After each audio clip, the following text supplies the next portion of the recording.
How do I work with all these crazy people? Episode 4, the pushy ones.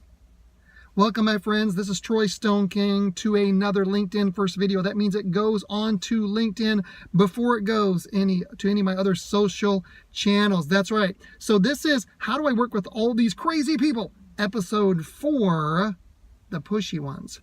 If you want to see all the other episodes, go back and start with episode 1, the introduction.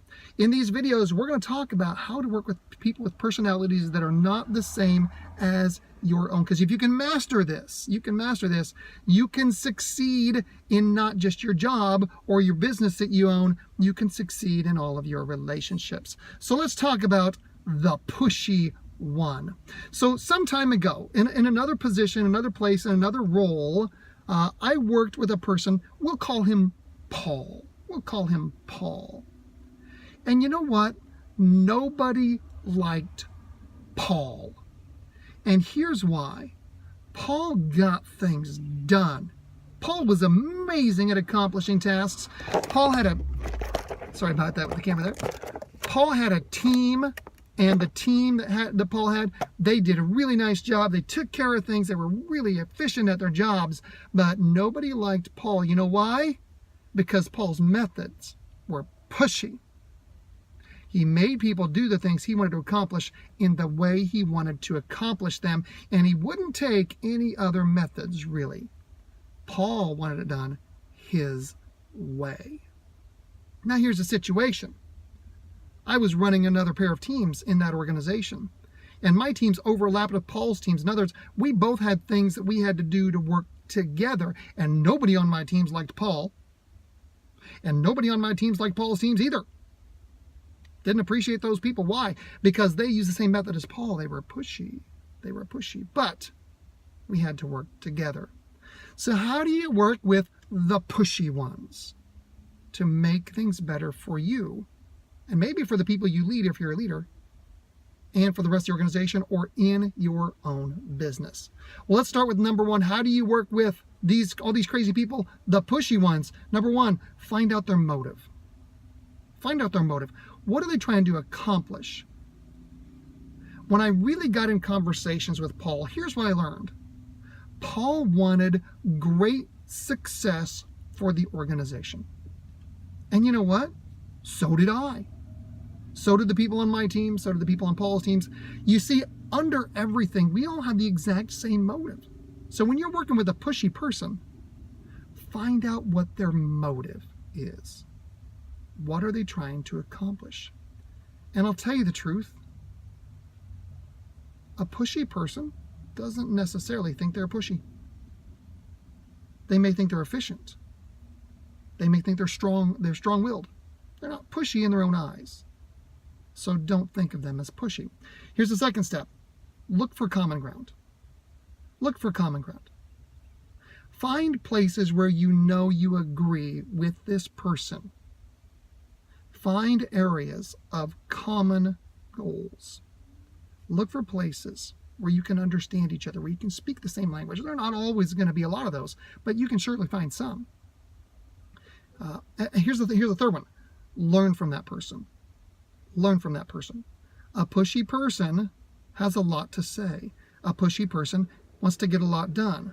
But you know what? Those kind of people have often figured out efficient methods that those of us that are just a little bit softer don't know. And we can implement those methods in a gentler way. So learn from these people. Here's the fourth one. Talk them up to other people. Talk them up to other people. When I had team meetings with my team and we were discussing subjects related to Paul and Paul's team, you know what I said?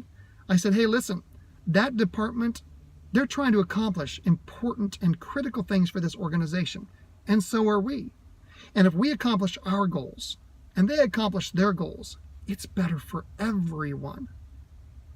I genuinely supported Paul in Paul's efforts in relation to my team. Why? Because I knew it was good for my team to have a leader who was positive and encouraging. And I knew it was better for Paul to have someone supporting him. And I knew it would be best for the organization. So that's number 4. Talk them up to other people. Here's number 5. Support them whenever possible. Support that person whenever it's possible. Whenever you have an opportunity to support them in front of others. No, it kind of goes back to number 4, but support them in every endeavor that they can, that you can in that organization. And here's the 5th one, or here's the 6th one. Now this one is a little bit different, but it makes a huge difference. Spend time talking about non-work or non-business with this person. Spend time talking about non-work or non-business.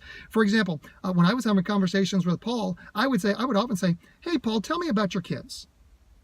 How old are your kids? Where do they go to school? What kind of sports do they enjoy? Tell me what you do for hobbies. And we would spend quite a bit of time talking about hobbies and fun. And we talked about our backgrounds and where we went to school and how we grew up. You know what I was doing there? I was making myself like Paul. Now, I don't mean similar to Paul. I mean, I was making myself enjoy Paul, learning to like Paul as a person. See, when you get to know someone better, it helps you to like them more. Why? Because you see them as a whole person. You don't just see them as that pushy jerk.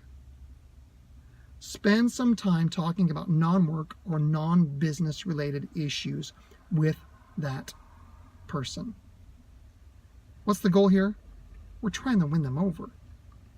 We're trying to win them over. We want them to like us so that we will like them. And then we relate well to each other. You know what happens to a pushy person when they find somebody they like? They're less pushy. You know what happened with Paul after a while? Paul wasn't pushy with me anymore. Why? Because we understood each other. We knew our shared goals. We had common interests. They knew I encouraged other people to like them. They knew that I supported them, and they knew me as a person.